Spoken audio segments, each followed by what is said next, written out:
10th board exam 12th board exam எல்லாம் ஆரம்பிச்சிருச்சு.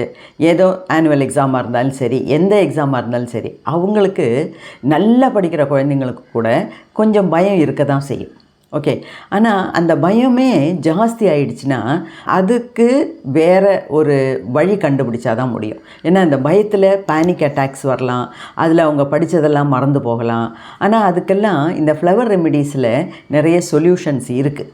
Okay, அது மட்டும் இல்லை, நீங்கள் ஆஸ் அ பேரண்ட் அந்த குழந்தைங்களோட அம்மா இல்லைனா அப்பாங்கிற நிலையில் உங்களுக்குமே நிறைய டென்ஷன் இருந்ததுன்னா உங்களுக்கும் ஃப்ளவர் ரெமிடிஸில் அதுக்குண்டான வழிகள் உண்டு.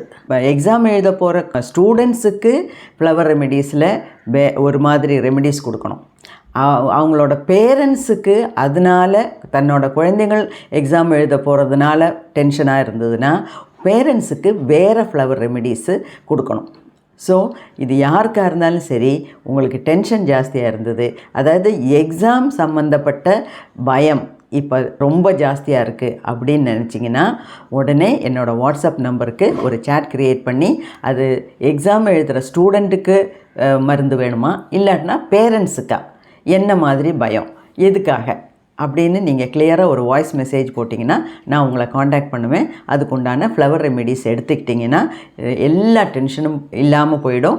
ரொம்ப சமாதானமாக போய் நல்ல விதத்தில் எக்ஸாம் எழுத முடியும்.